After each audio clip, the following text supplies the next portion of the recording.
আসসালামু আলাইকুম। সবাইকে স্বাগত জানাচ্ছি আজকের রেসিপিতে। তো আজকে নান রুটির রেসিপি শেয়ার করব আপনাদের সঙ্গে। খুব সহজেই করব আর হচ্ছে অল্প উপকরণ দিয়ে করব। তো এখানে একটা বাটি নিয়েছি। তো একটা সাগর কলা, মিডিয়াম সাইজের একটা সাগর কলা নিলাম। এখন দিয়ে দিলাম ১ চা চামচ চিনি, ১ চা চামচ লেবুর রস। এখন একটা কাঁটা চামচের সাহায্যে আমি এই কলাটাকে খুব সুন্দর করে ম্যাশ করে নিব। চাইলে কিন্তু কলা ছাড়াও এই নান রুটিটা বানানো যাবে। তো ওই যে এখানে আমি দিয়ে দিলাম ২ কাপ আ ময়দা। দিয়ে দিলাম পরিমাণ মতো লবণ। লবণটা মানে একদমই কম দিয়েছি। ওই ময়দার পরিমাণ অনুযায়ী দিয়েছি। আর হচ্ছে এটা দিয়ে দিলাম ইস্ট ১ টেবিল চামচ। ১ টেবিল চামচ দিয়ে দিচ্ছি গুঁড়া দুধ। এখন দিয়ে দিব হচ্ছে এই বেকিং সোডা। এটা অল্প একটু পরিমাণ দিলাম বেকিং সোডা। আর এখন দিয়ে দিব হচ্ছে চিনি। চিনি এখানে 1/2 চা চামচ দিয়ে দিলাম। এটা দিয়ে দিচ্ছি ঘি। ১ চা চামচ উঁচু করে ১ চা চামচ ঘি দিলাম। তো অনেকটা ঘি চামচে লেগে আছে। আমি আরেকটা চামচ দিয়ে এরকম করে ছাড়িয়ে দিচ্ছি। আচ্ছা, এখন দিয়ে দিব হচ্ছে ডিম। আস্ত একটা ডিম এখানে দিয়ে দেব। ডিম দিয়ে সব উপকরণ একসঙ্গে আবার মিশিয়ে নেব। তো ডিম দেওয়াতে কিন্তু ডিমের যে গন্ধ আসবে সেটা কিন্তু না। ডিমের একটুও গন্ধ থাকবে না। অনেক মজার একটা নান হবে। তো ওই যে কলার মিশ্রণটা দিয়ে দিলাম। কলার মিশ্রণটা কিন্তু দেখেন অনেকটাই নরম হয়ে পানি ছেড়ে দিয়েছে। তো এখন আবার মিশিয়ে নিব। তো এই অবস্থায় ডোটাকে আগে দেখে নিতে হবে যে পানি লাগবে কিনা। কারণ কলা দেওয়াতে কিন্তু অনেকটাই নরম হয়েছে। তো গরম পানি দিয়ে দিচ্ছি আমি সামান্য একটু। বেশি পানি দেওয়া যাবে না, তাহলে কিন্তু নরম হয়ে যাবে। তো গরম পানি অল্প একটু দিয়ে আমি মেখে নিলাম। আর কিন্তু লাগেনি পানি।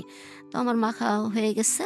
এখন এই যে সুন্দর করে একটা প্লেট দিয়ে ঢেকে ০.৫ ঘন্টার জন্য রেখে দিচ্ছি। তো ০.৫ ঘন্টা পর চলে আসলাম। এই যে দেখেন কি অবস্থা, প্লেটে কিন্তু লেগে গেছে। এটা ময়দার ডোটা ফুলে প্লেটের মধ্যেই আটকে গেছে। তো এটুকু আমি আবার একটু হাত দিয়ে তুলে নিচ্ছি। তো এখন ডোটাকে আবার একটু আ মথে নিব, ওই যে ভিতরে বাতাসটা বের হওয়ার জন্য। তো আবার একটু মথে এখন ওই যে রুটির জন্য বল করে নিব। যে সাইজটাই করব সেই অনুযায়ী আ বল করে নিলেই হবে। তো আমার ২ কাপ ময়দাতে ৬ টা রুটি হবে আরকি। ৬ টা বল করে নিয়েছি। তো এখন হচ্ছে বেলে নিতে হবে। একদমই রুটি যেভাবে বেলি সেভাবেই একটু ময়দা ছিটিয়ে তারপর রুটিগুলোকে বেলে নিচ্ছি। সুন্দর করে গোল করে আ সবগুলো রুটি আমি এরকম করে বেলে নিয়েছি। তো নান রুটি কিন্তু মনে হয় অনেকেই পারেন। তো ওইভাবে আন্দাজ করে বেলে নিলেই হবে। তো আমি আগে থেকেই চুলায় প্যান দিয়েছি। প্যান গরম হয়েছে, দিয়ে দিয়েছি একটা রুটি। তো ওই যে গোল, গোল বল, বল করে ফুলে উঠেছে। যখন ওইরকম করে ফুলে উঠবে তখন উল্টিয়ে দিব। তো চুলার আঁচটা মিডিয়ামে রাখতে হবে। রেখে এটা ভাজতে হবে। তো আমি ঘি নিয়েছি। তো ভাজা রুটিটা সেকার পর আমি এক সাইডে ঘি ব্রাশ করে দিলাম। ২ সাইডেও দেওয়া যায়, কিন্তু আমি এক সাইডেই দিয়েছি। কারণ রুটিগুলো আমি একটার উপর আরেকটা রাখবো। ওই যে দেখা যাবে একটার থেকে আরেকটা ঘি এমনিতেই আরেক পাশ লেগে যাবে। তো এরকম করে সবগুলো রুটি আমি সেঁকে এক পিঠে এরকম ঘি ব্রাশ করে তুলে নেব। তো এই নানটা কিন্তু খেতে অনেক ভালো হয়, অনেক সফট হয়।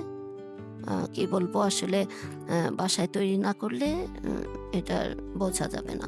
তো এই যে আমি সবগুলো ভেজে নিয়ে এসেছি। দেখেন কতটা সফট হয়েছে। তো আমি একটা একটু আ ছিঁড়ে আপনাদের দেখাবো। তো এই যে অনেক সফট হয়েছে। আমি হাতের মধ্যে নিয়ে দেখাচ্ছি, অনেকটাই সফট।